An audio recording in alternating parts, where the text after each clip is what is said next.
Iets frustrerend, ondenkbaar en onbegryplik het gebeur. Iets wat my maag laat draai het, iets wat my laat voel het of 'n olifant op my bors sit. En waar ek kom is 'n vriend, 'n familielid of 'n vriendelike vreemdeling wat vir my sê, alles gebeur vir 'n rede.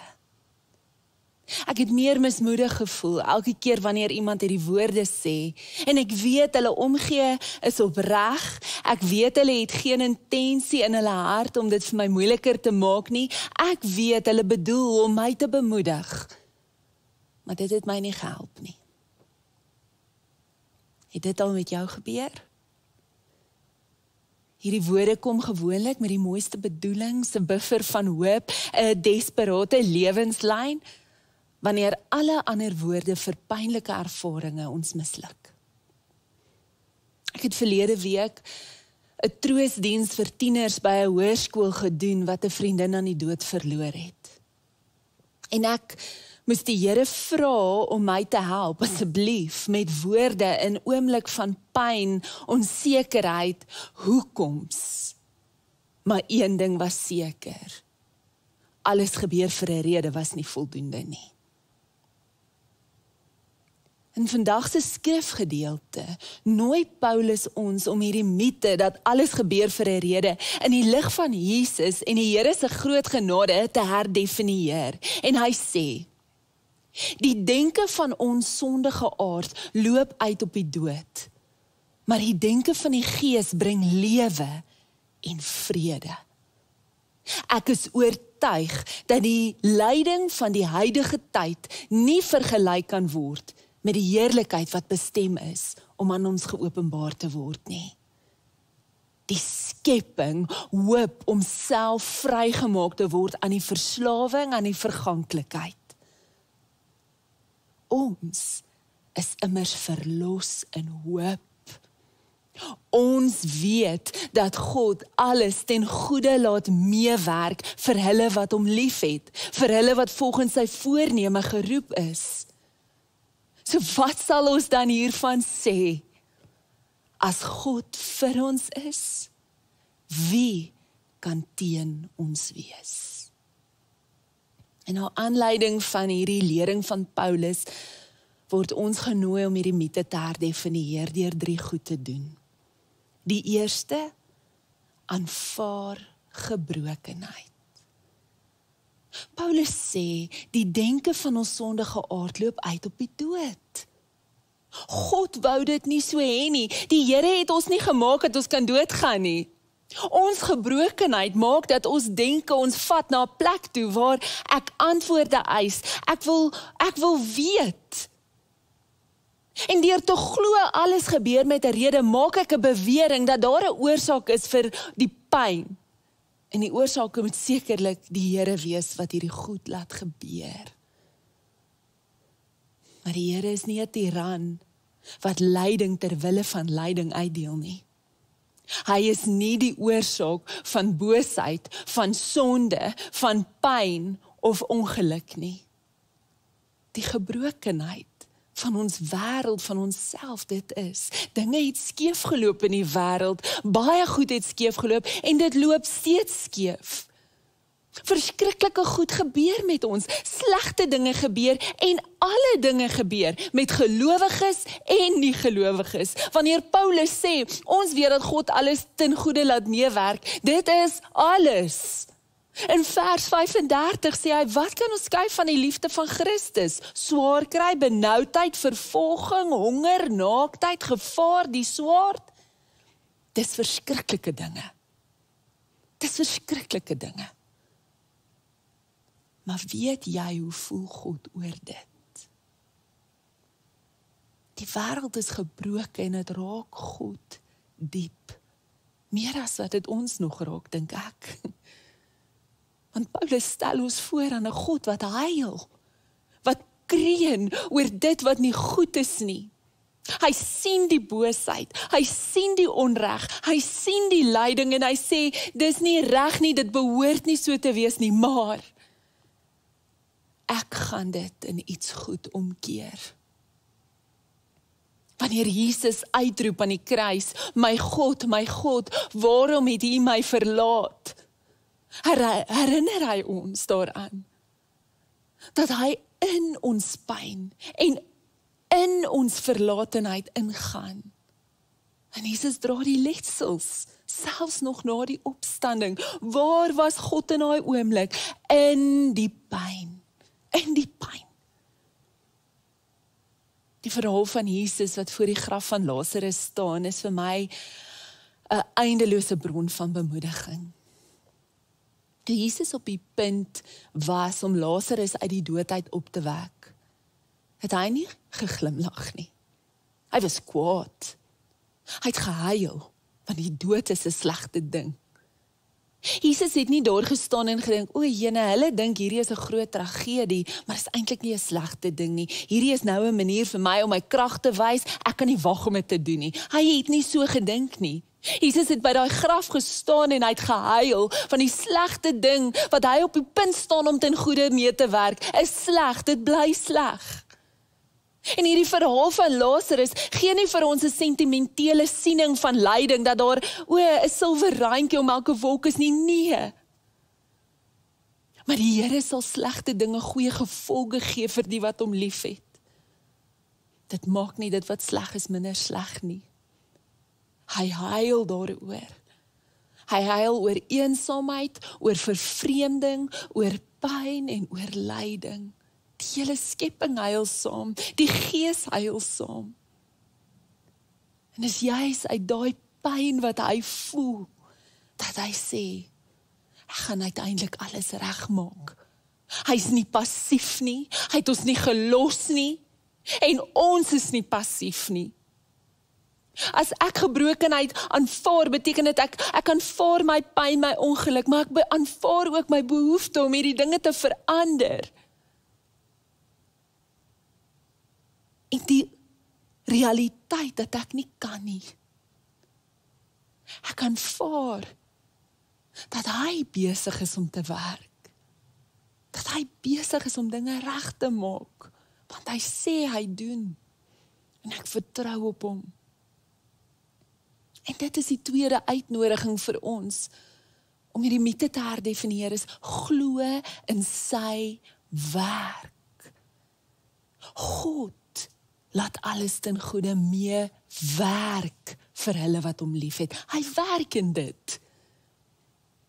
Nou, toe ek 'n kind was, kon jy 'n klein plastiek stuurwielietjie koop, 'n speelgoed stuurwiel.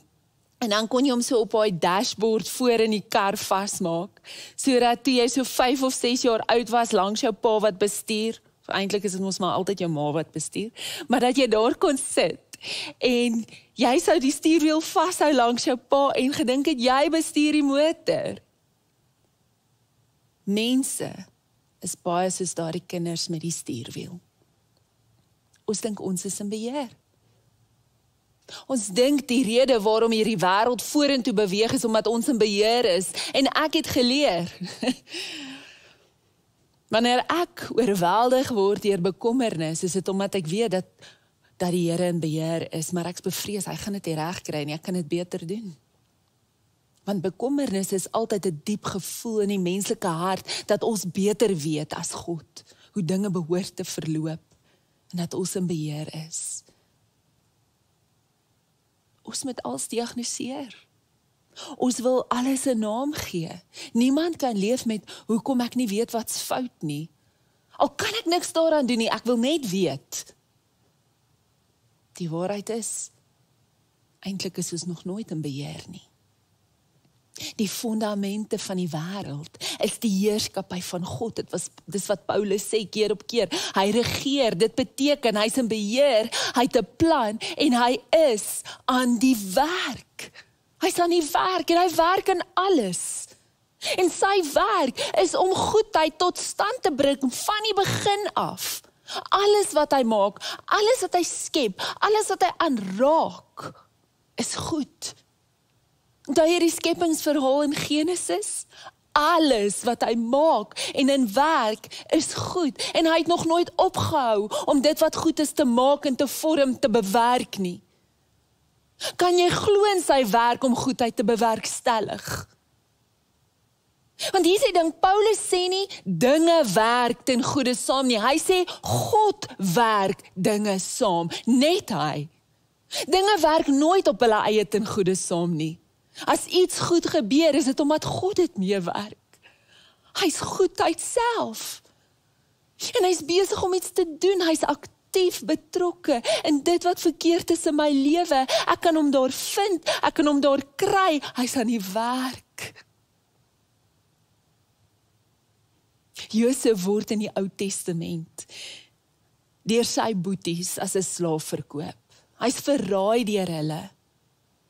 En toe hy na Egipte gevat was, moes daar verskriklike goed met hom gebeur het. En ons kry sulke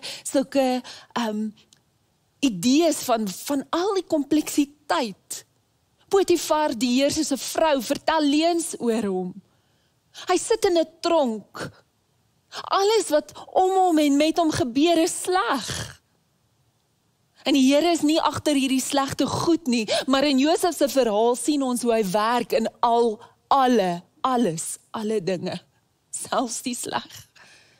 Hy vat alles om saam te werk vir Josef se beswil. En aan die einde van Josef se lewe kom sy broers weer terug na hom toe in Egipte. Hulle val neer op hulle voete en sê, ons is nou die slawe, hulle is bang. Maar Josef sê vir hulle, moenie bang wees nie, want dis ek in God se plek.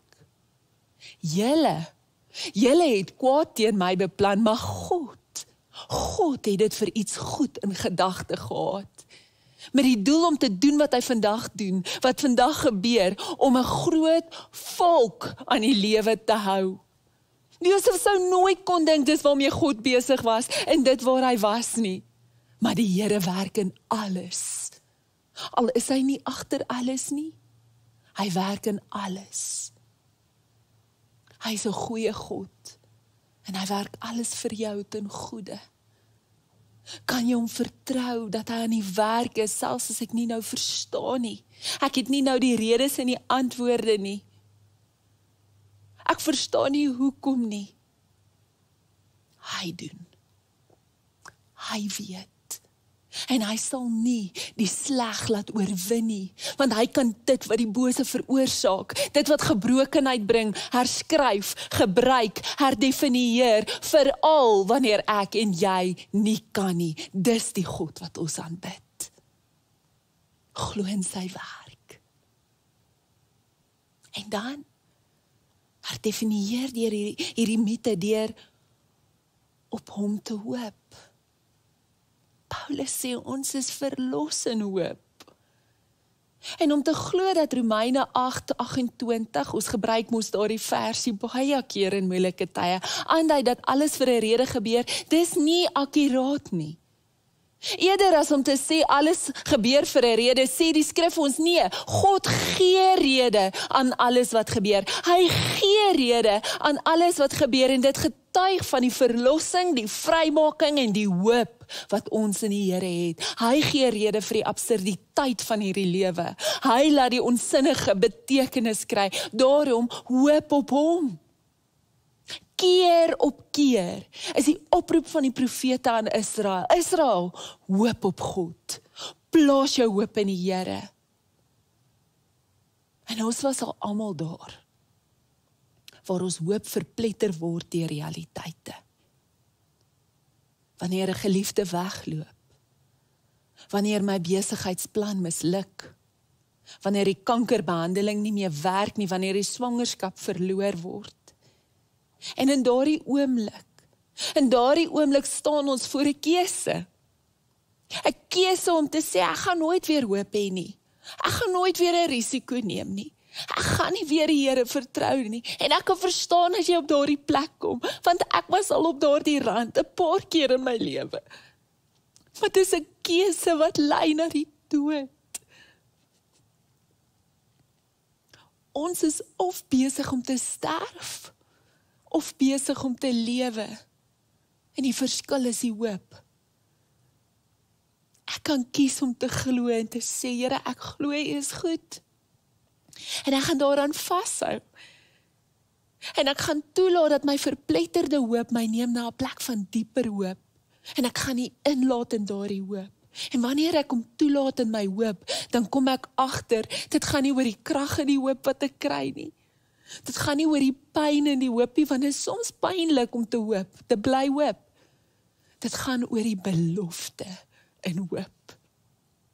Die belofte, en die Here gee vir ons 2 groot beloftes in hoop. Die eerste een is, hy wen. Hy wen. Dit is Tony Campolo wat gesê het, hoorie, ek het gekyk na die laaste boek van die Bybel, ek het gaan koekeloer, en God wen. Hy wen. Die lewe oorwin uiteindelik die dood. Liefde wen oor haat, waarheid oor leuns, vreugde en blyskap oor hartseer en geregtigheid wen ongeregtigheid. Hy wen. Dis die belofte van hoop. En dis nie wensdenkery nie. Dis gegrond in dit wat gebeur het toe Jesus die 3de dag opstaan uit die dood. Dis die basis van ons hoop. Dat die slegste ding wat nog ooit met jou gebeur het, nie die laaste ding is wat met jou gebeur nie. En dan is daar die belofte dat dit vir ons nou beskikbaar is. Reg deur die skrif sê die Here, oor en oor en oor, ek is met jou. Ek is met jou. En aan die einde van hierdie hoofstuk in Romeine som Paulus op en hy sê, as ons nou al die pad terugkyk, as ons nou alles kyk wat gebeur met ons, wat sal ons sê oor hierdie dinge? En ek wens dat jy hierdie antwoord, hierdie ding wat ons kan sê op jou badkamerspieël sal skryf, of op jou lesenaar sit, waar ook al dit mag wees, dat jy die hele tyd dit kan sien. Want die antwoord is, as God vir ons is, wie kan teen ons wees? As God vir ons is, wie kan teen ons wees? Nog die dood, nog die lewe, nog voorspoed, nog teenspoed, kan ons uit sy hand ruk. Niks nie, niks nie. En hy sê, ek is met jou. Ek is met jou. Dis die hoop wat ons het. En dan vra hy vir jou en vir my vandag, sal jy met my wees? Sal jy met my wees? Ek weet nie wat jy in die gesig staar vandag nie. Ek weet net, baie mense sit met groot pyn en seer op die oomblik, vir verskeie redes. Ek weet net ons wêreld verlang na heelheid, kreun, dat dinge nie reg is nie. Maar ek weet ook, dat God ook sien, dis nie reg nie. Hy werk daarin. Hy is aan die werk, al sien ek dit nie. En as hy vir my is, wie kan teen my wees? Hy is met jou. Sal jy saam met hom wees? Kom ons bid saam, Here. Dankie vir u woord, wat ons bemoedig, wat ons lei, wat ons lewe gee. En u weet wat elkeen van ons nodig het. U weet wat se fluistering ons nou nodig het van u af in ons omstandighede. Praat met ons. Here, ons plaas ons hoop op u.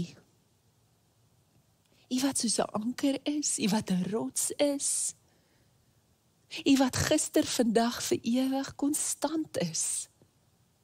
En ons vra, wees ons genadig, help ons om daaraan vas te hou, nie te vergeet nie, nie verswelg te word deur dit wat ons om ons sien en ervaar nie, maar dat ons sal weet, dat ons weet, dat ons weet, u werk, en u werk in alles, en u werk in alles vir goedheid. Mag hierdie woord ons bemoedig, Here. Ons het u so lief en ons het u so nodig. In Jesus naam. Amen. Dankie dat jy vandag weer ingeskakel het. As jy gebedsversoek het, of met iemand wil praat, is jy so welkom om ons nou te kontak. ontvang die seën van die Here. Die genade van Jesus Christus, die liefde van God ons Vader, en die vrede van sy Gees is en bly met jou. Amen.